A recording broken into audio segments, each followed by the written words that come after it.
मैं Sunil Kumar Sharma Shanti Niketan inter college से। आज हम कक्षा 11 जीव विज्ञान के विषय में पढ़ेंगे। उसमें पहला पाठ है सजीव जगत। सजीव जगत में पहली हेडिंग है जीव विज्ञान। सबसे पहले हम जानें कि विज्ञान क्या है। विज्ञान किसी विषय की सुसंगठित सुव्यवस्थित क्रमबद्ध ज्ञान को विज्ञान कहते हैं। तो किसी विषय के सुसंगठित सुव्यवस्थित क्रमबद्ध ज्ञान को विज्ञान कहते हैं। इसका अर्थ यह है कि हम किसी काम को सुव्यवस्थित ढंग से करें, वही विज्ञान है। हमको पढ़ना है जीव विज्ञान। तो विज्ञान की वह शाखा जिसमें हम जीवों का अध्ययन करते हैं जीव विज्ञान कहलाता है। अब उसमें हमको पढ़ना है जीव विज्ञान क्या है। जीव विज्ञान या बायोलॉजी।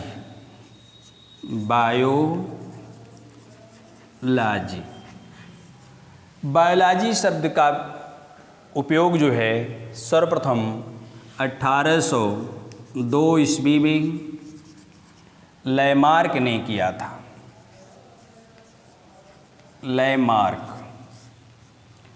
लैमार्क और उसका एक शिष्य था ट्रेविरेनस। ये दोनों लोग जो है वह श्रेय जाता है लैमार्क को। लैमार्क ने 1802 ईस्वी में जीव विज्ञान शब्द दिया था। बायोलॉजी, बायो माने होता है जीवन, लाइफ, और लागस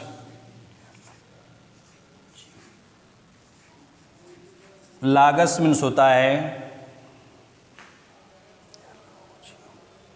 लागस मीन्स होता है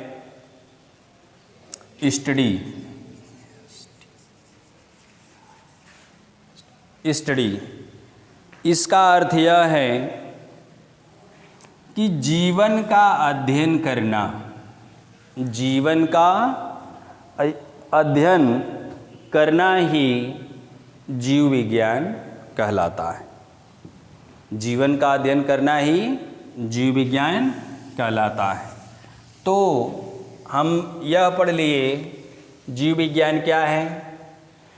जीव विज्ञान जिसमें जीवों का अध्ययन किया जाता है वो जीव विज्ञान कहलाता है या बायोलॉजी कहलाता है। बायोलॉजी दो शब्दों से मिलकर के बना हुआ है, बायो धन लागस। बायो मीन्स होता है जीवन, लागस मीन्स होता है अध्ययन। जीवन का अध्ययन करना ही जीव विज्ञान कहलाता है। अब है सजीव क्या है। सजीव क्या है, सजीव के विषय में हम पढ़ेंगे। सजीव संसार में समस्त जीवों को, समस्त वस्तुओं को दो भागों में बांटा गया है, सजीव तथा निर्जीव। सजीव तथा निर्जीव, इनको दो भागों में बांटा गया है। तो सजीव तथा निर्जीव। अब हम पढ़ेंगे सजीव क्या है। सजीव क्या है, तो सजीव वस्तुओं को हम जीव कहते हैं। जो सजीव हैं, सजीव वस्तु हैं, जैसे गाय भैंस भेड़ बकरी पेड़ पौधे, ये सब क्या हैं, जीव हैं। और इसके अतिरिक्त जो भौतिक तथा रासायनिक, इनकी जो भौतिक तथा रासायनिक प्रक्रिया होती है वो जटिल होती है। इसके विपरीत जो इस तरह से भी हम कह सकते हैं कि जो श्वसन पाचन उत्सर्जन गति आदि करते हैं वह सजीव कहलाते हैं। इनके विपरीत जो यह सब क्रियाएं नहीं करते हैं उनको हम जो है निर्जीव कहते हैं। तो हम समझ गए कि सजीव तथा निर्जीव क्या है। अब हम पढ़ेंगे सजीवों के लक्षण। सजीवों के लक्षण। सजीवों के लक्षण। सजीवों के लक्षण, सजीवों के लक्षण में है कोशिकीय संगठन। पहला है कोशिकीय संगठन। कोशिकीय संगठन, समस्त जीव का शरीर जो है कोशिकाओं के योग से बनता है। जैसे हमने आपको बताया कि बहुत सारे ऐसे जीव हैं जिनका शरीर जो है एक कोशिका से मिलकर के बना हुआ है, उनको हम एक कोशिकीय जीव कहते हैं। जैसे अमीबा, पैरामीशियम, यूग्लिना, ये सब क्या हैं? एक कोशिकीय जीव हैं। इनके शरीर में मात्र एक ही कोशिका पाई जाती है और इसके ऊपर जितने भी जीव हैं वह बहुकोशिकीय जीव हैं। इनके शरीर के इनका जो शरीर है वह बहुत सारे कोशिकाओं से मिलकर के बना हुआ है, उनको हम बहुकोशिकीय प्राणी कहते हैं। तो कोशिकीय संगठन जीवन की एक स्वायत्त इकाई कोशिका या कोशिका कहलाती है। यह जो है इनका संगठन जो है बहुत जटिल होता है। तो इस तरह से हमने पढ़ा कि जो है जीवों का शरीर जो है ऊतक, अंग, अंगतंत्र और शरीर से मिलकर के बना हुआ है। दूसरा है आकृति। आकृति, सजीवों के लक्षण हम पढ़ रहे हैं आकृति एवं आकार। आकृति एवं आकार, प्रत्येक जीव का शरीर जो है वह अलग अलग प्रकार का होता है। कोई 4 पाँव पे चलता है, कोई 2 पाँव पर चलता है। और पौधों में वही सिस्टम है। कुछ पौधे जो है बहुवर्षीय हैं, कुछ पौधे जो है 1 वर्षीय हैं।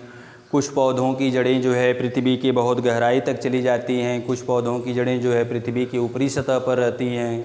कुछ पौधे किसी पौधे की दूसरे उसके ऊपर रह करके अपना जीवन यापन करते हैं। इस तरह से जो है उनकी आकृति, उनके रहन सहन के आधार पर प्रत्येक जीव का शरीर का गठन किया गया है। उनके जिस जीव का जो है जो रहन सहन होता है उसी रहन सहन के अनुसार ही उस जीव का आकृति एवं आकार होता है। अगला है वृद्धि। वृद्धि क्या है? वृद्धि का अर्थ यह होता है कि जिस तरह से किसी वस्तु को बनाने के लिए हमें पूर्ण उसको करने के लिए हम एक ही दिन में उसकी वृद्धि या उसका आकार पूर्ण रूप से नहीं बना पाते हैं। आज हमने जैसे हमको एक रूम बनाना है तो हम पहले उसका एक दिन नींव डालते हैं, फिर उसके बाद जो है उस पर ईंट रखते हैं, फिर रखते हैं, फिर रखते हैं। इस तरह से रखते रखते हमको कई महीनों लग जाता है और तब जा कर के हमको एक रूम प्राप्त होता है। उसी तरह से समस्त जीव जो हैं वह अपने पूर्ण आकार में आने के लिए उनको बहुत समय लगता है और वह धीरे धीरे वृद्धि करके वह अपने पूर्ण आकार को प्राप्त कर लेते हैं। अगला है पोषण। पोषण, पोषण का अर्थ यह होता है कि भोजन, प्रत्येक जीव वह पोषण करके, भोजन करके अपने शरीर को वृद्धि विकास करता है। अगर वह पोषण नहीं करेगा तो उसके शरीर का वृद्धि विकास नहीं होगा। इसलिए पोषण करना अति आवश्यक है। उपापचय, उपापचय देखिए क्या है? मेटाबॉलिज्म। उपापचय, उपापचय का अर्थ यह होता है अपचय और उपचय। अपचय और उपचय के सामूहिक रूप को उपापचय कहते हैं। अपचय का अर्थ यह होता है कि जो हम भोजन करते हैं वह भोजन हमारे कुछ शरीर में जाता है, अमाशय में जाता है, फिर उस छोटी आंत में पाचन होता है, बड़ी आंत में पाचन होता है। इस तरह से पाचन होकर के वह उसका जो अवयव है वह कोशिकाओं में जाता है और वहाँ पर जाकर के एनर्जी बनती है और वह एनर्जी ही जो है अपचय कहलाता है। और उसी एनर्जी को हम फिर पुनः किसी कार्य में समाप्त करते हैं, उसको खर्च करते हैं, वही एनर्जी जो है अपचय कहलाता है। तो अपचय और उपचय के सामूहिक रूप को उपापचय कहते हैं, मेटाबॉलिज्म कहते हैं। अगला है श्वसन। श्वसन क्या है? रिस्पायरेशन। श्वसन का अर्थ यह होता है प्रत्येक जीव को श्वसन के लिए ऑक्सीजन की आवश्यकता होती है। वह वायुमंडल से ऑक्सीजन ले करके जो है अपना श्वसन प्रक्रिया पूर्ण करता है और उसके बाद जो है वह पूर्ण करके CO2 कार्बन डाइऑक्साइड वायुमंडल में छोड़ता रहता है। तो प्रत्येक जीव को अपने जैविक क्रियाओं को चलाने के लिए श्वसन करना अति आवश्यक है। श्वसन की प्रक्रिया में ऑक्सीजन हम लेते हैं और कार्बन डाइऑक्साइड छोड़ते हैं। अगला है उत्सर्जन। उत्सर्जन क्या है? उत्सर्जन का अर्थ यह होता है कि प्रत्येक व्यक्ति, प्रत्येक जीव अपने अंदर से जो अपशिष्ट पदार्थ हैं, मल मूत्र और पसीना है, उन मल मूत्र पसीना को अपशिष्ट पदार्थ कहते हैं। और अपशिष्ट पदार्थ जो है समय समय पर शरीर से बाहर निकाल दिया जाता है, यही जो है अपशिष्ट पदार्थ कहलाता है। उसको शरीर में रखना जो है क्या है? बेकार है। गमन। गमन का अर्थ यह होता है, गमन का अर्थ होता है चलना। गमन का अर्थ यह होता है चलना। एक स्थान से दूसरे स्थान को जाना जो है क्या कहलाता है? गमन कहलाता है। अगला है संवेदनशीलता और अनुकूलता।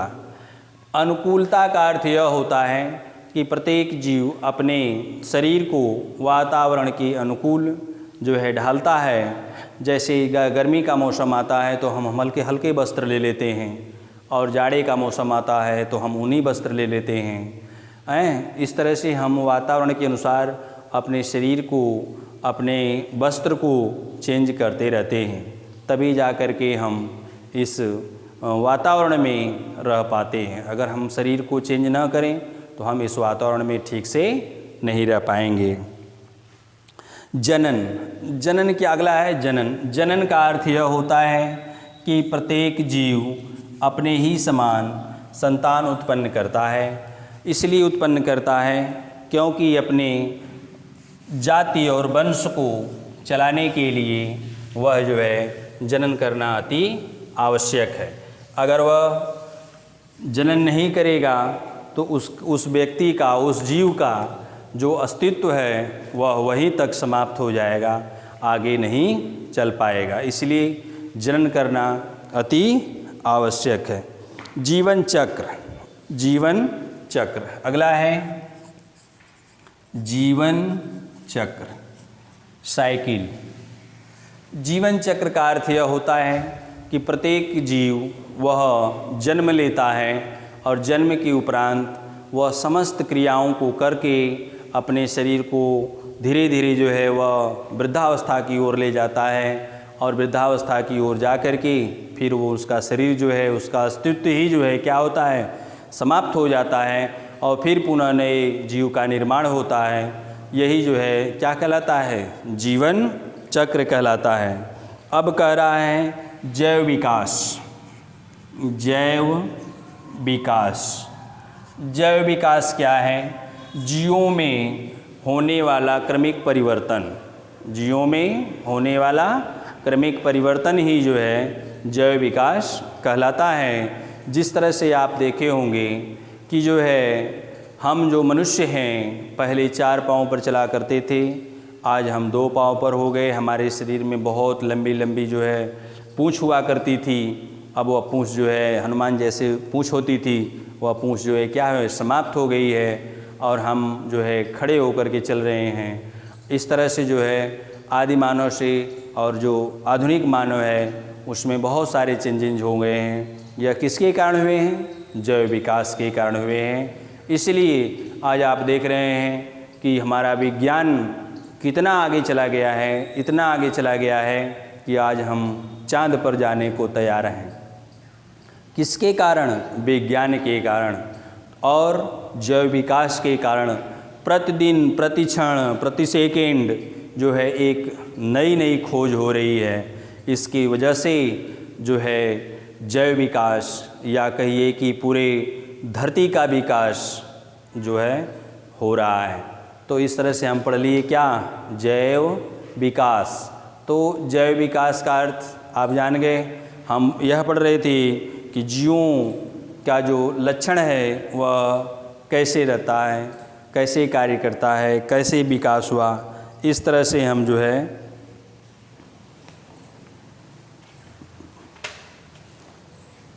बंद करा।